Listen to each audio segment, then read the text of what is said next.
there are some problems which Western people have in understanding the life of Zen, and I thought that before we go any further, I would devote this program to discussing one of the most crucial of these problems.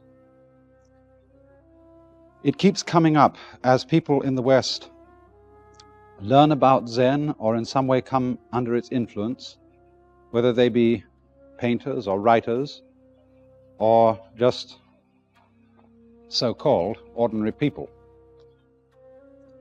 And I think the central problem is the question of whether Zen is a kind of capricious, do-as-you-like spontaneity, or whether it's a very rigorous discipline.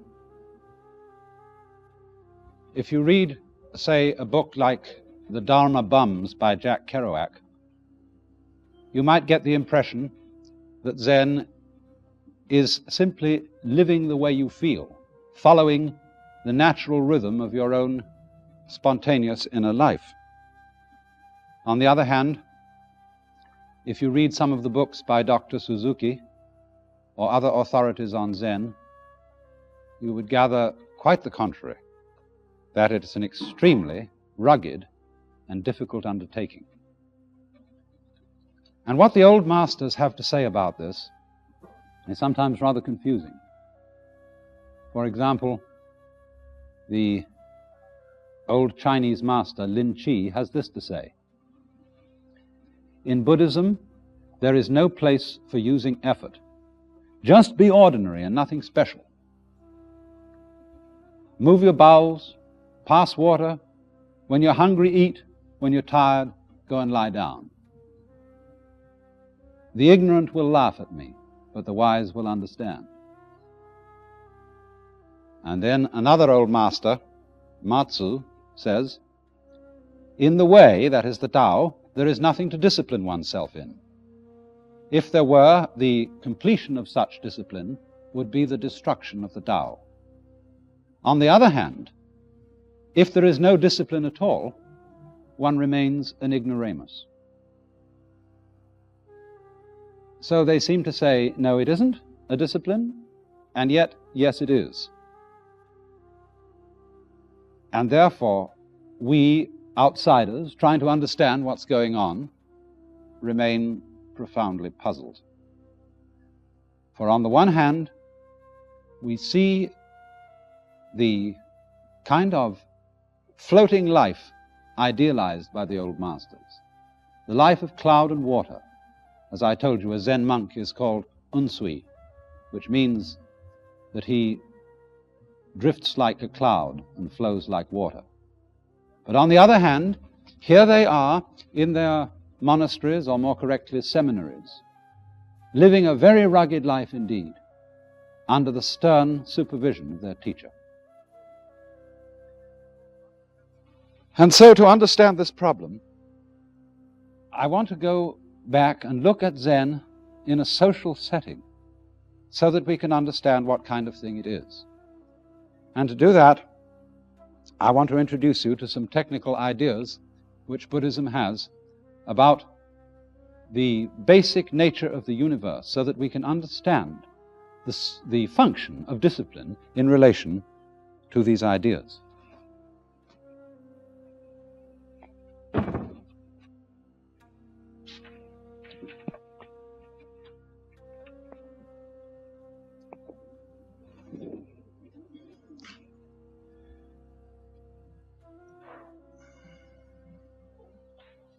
Now, there is a special word which designates the fundamental Buddhist idea of the character of the universe in which we live.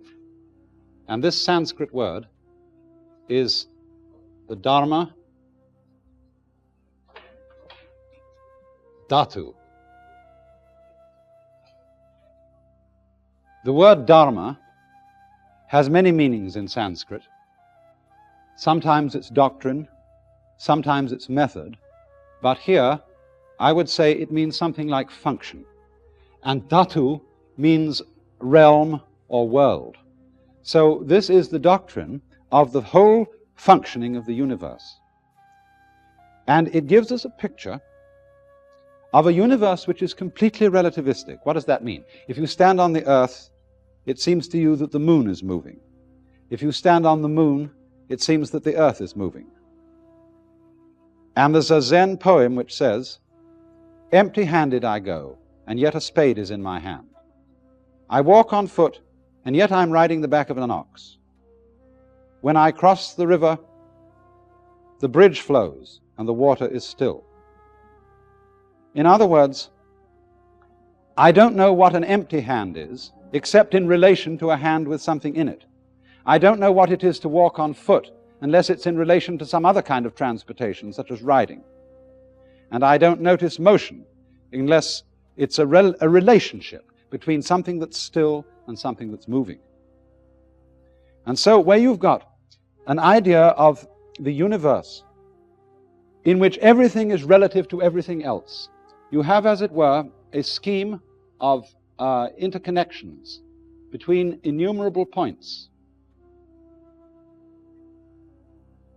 reminiscent of a spider's web with dew on it, or the image of Indra's net, which is a tremendous collection of jewels, all linked together in such a way that each jewel contains the reflection of all the other jewels. And in this sense, then, Buddhist doctrine is saying that our universe is so interconnected in all its parts that one part of it, so-called, can exist only in relation to all the others. All motion, too, is in relation to all other motion. So that it works, as we would say in physical theory, as a field of forces. There is no separate center in which any motion or activity originates. All activity that occurs at any spot, as it were, originates over the whole system. And this is another meaning of the Taoist idea of Wu Wei. You remember this term, Wu, not Wei, acting or striving. The deeper meaning of this idea is that nothing acts of itself. There is, as it were, no such thing as an agent. For action is the nature of the whole thing, and it, as it were, appears in one place in relation to stillness in another, and so on. Now, when you have a highly relative system of this nature, if you want to introduce into it some kind of order, as we want to introduce order into society, we can't base a social order on a completely relative conception of the world. Because in order to have cosmos instead of chaos, you've got to have some standards. But since these standards don't exactly exist in the universe, we invent them.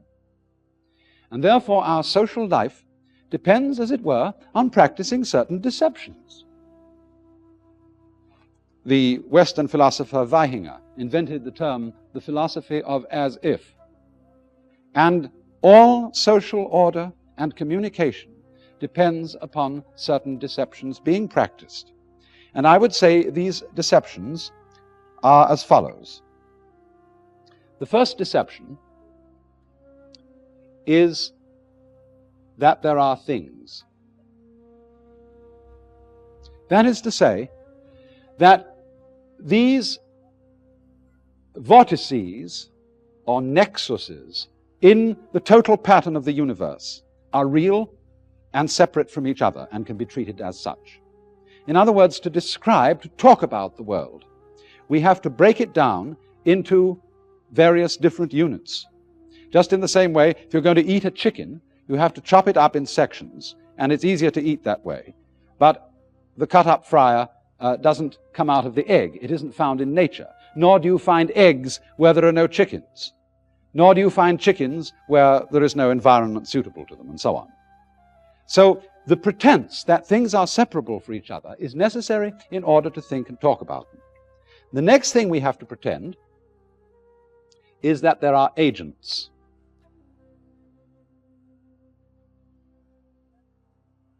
That, in other words, the human individual is a separate thing, originating action and responsible for it. But in this conception of the completely relative universe, action does not originate at any particular spot. It's a property of the whole field, as it were, focusing action at these spots. But for purposes of social intercourse, we have to pretend that we are individual agents from whom action comes. And this pretense is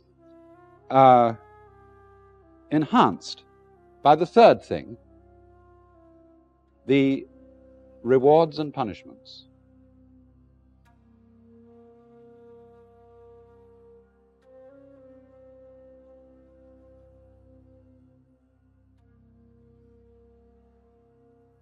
Now, this is terribly important.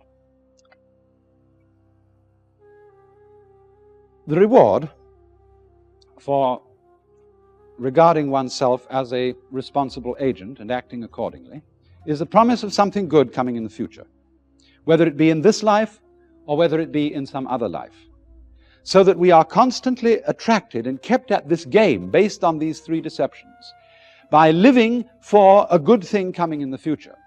And this, as it were, conceals from us what our own proverb tells us in saying, tomorrow never comes.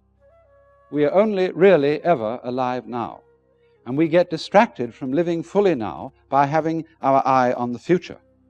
Now, of course, there is a reasonable advantage in planning for the future. But a person who is, as it were, hypnotized by the future and unable to be awake now really has no use in planning for the future, because when his plans develop, he won't really be able to enjoy them. Punishments are not only the punishments that parents and teachers mete out to recalcitrant children, but we begin to get the feeling that, for example, things like disease or accidents are punishments, and that death too is a punishment. And as if that weren't sufficient, societies have always invented a complicated system of post-mortem retribution, various heavens and hell, whether they are permanent or impermanent, in which the rewards and punishments are further extended.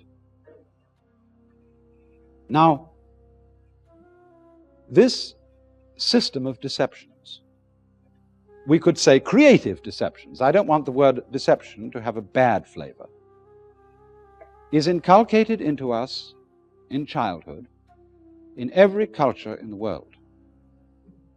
And it leaves a permanent mark on us. The mark being that we come to believe that these three things are real.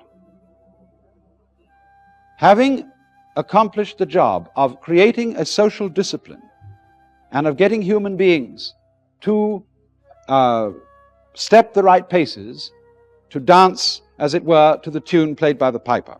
Having done that, they are burned into us. And so we come to feel that we really are separate things, that we are agents and sources of action, that we are actually responsible for what we do, that there is that ego thing inside us, which is the initiator, the doer, the will behind all action. And so we also come to believe in these various rewards and punishments, whether it be the Christian system of heaven and hell, or whether it be the Hindu-Buddhist system of transmigration or reincarnation, living life after life after life, inheriting in each following life the karma or destiny which we prepared for ourselves in the preceding one. And this is very convenient, because then there is no, as it were, way of escaping the police. There are celestial police as well as terrestrial police, and by this we are kept in order. But you see, this stratagem of these social deceptions is really like a raft that we use to cross a river.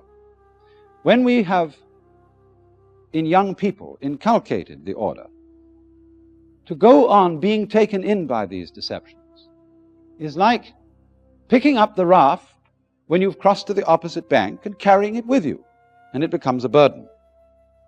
And so what Zen is basically is a way of freeing human beings from those deceptions, returning them to the vision of the world in its complete relativity. Now, the training which one goes through with a Zen teacher, shall we say, lifts these deceptions off one's mind. Now, you might say, I can understand intellectually, I can understand the idea that I only seem to be an agent, a source of action, and that things only seem to be separate from each other, but are actually interconnected.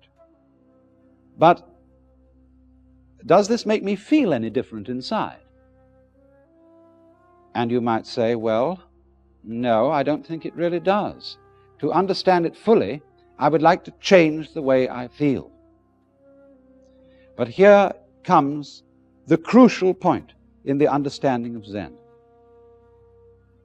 On the one hand, if you set out to change the way you feel, that might be called a discipline.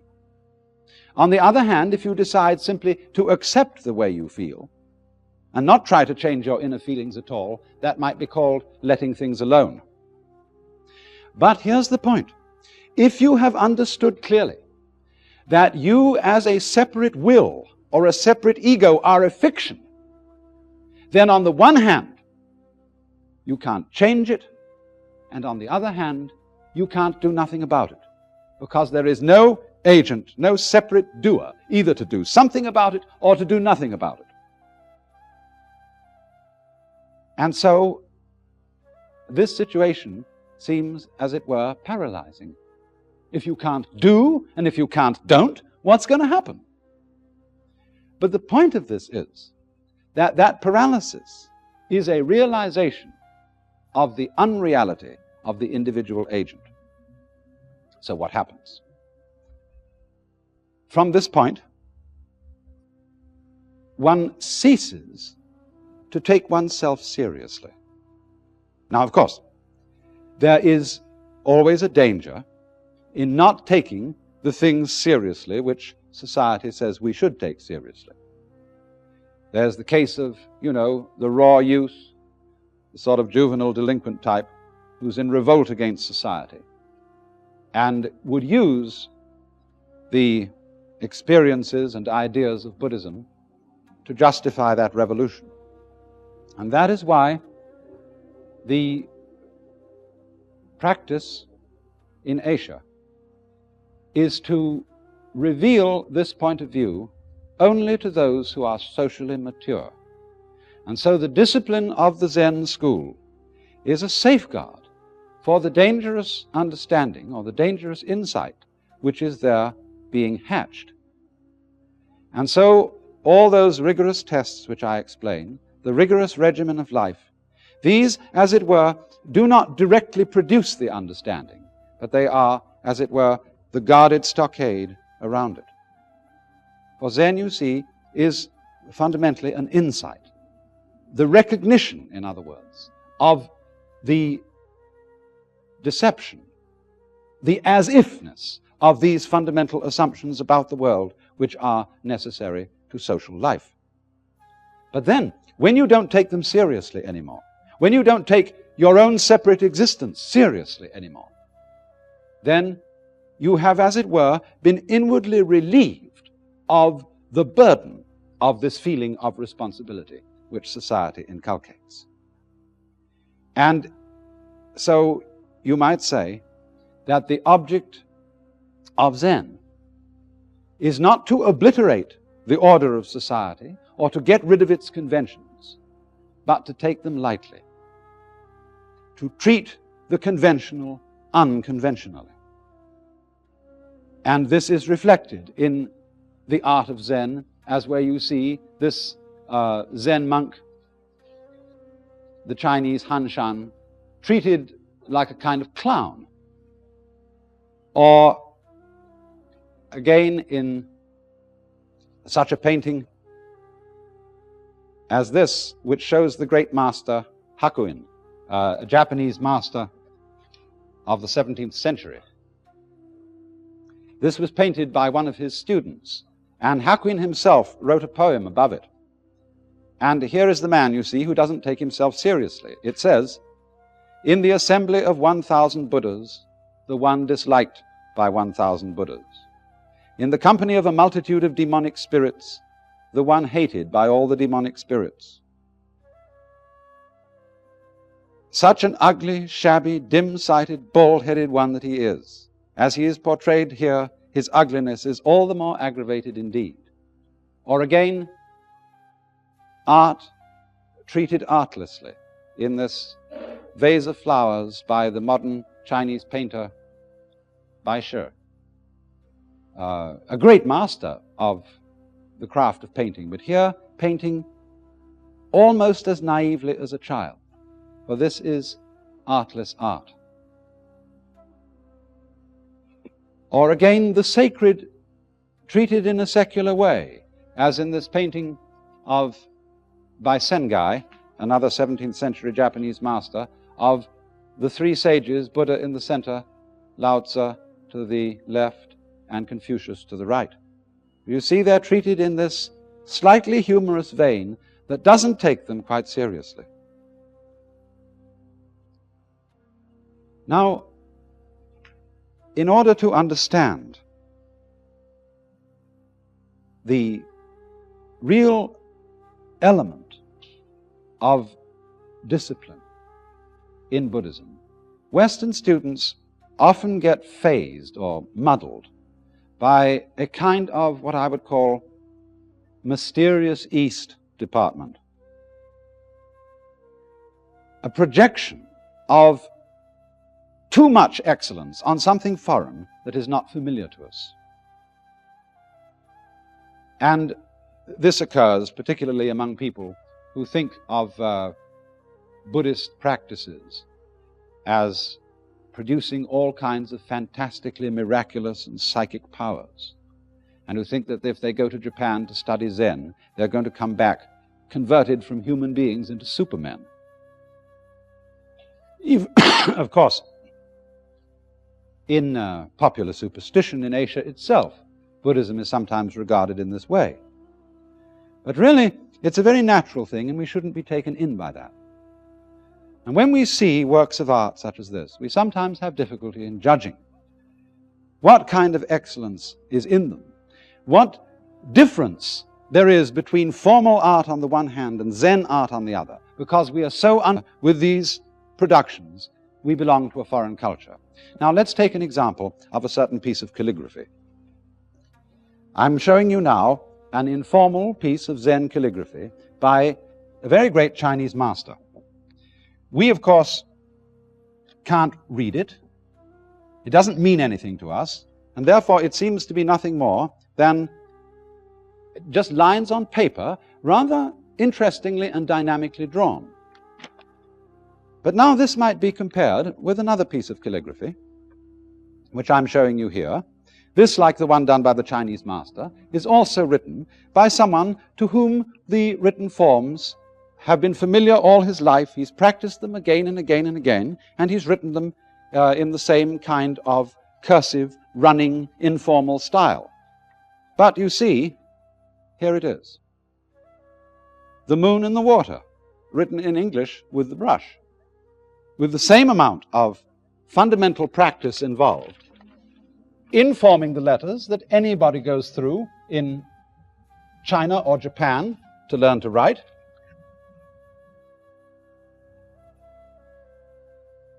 But the style is the same informality, showing the dynamics of the brush.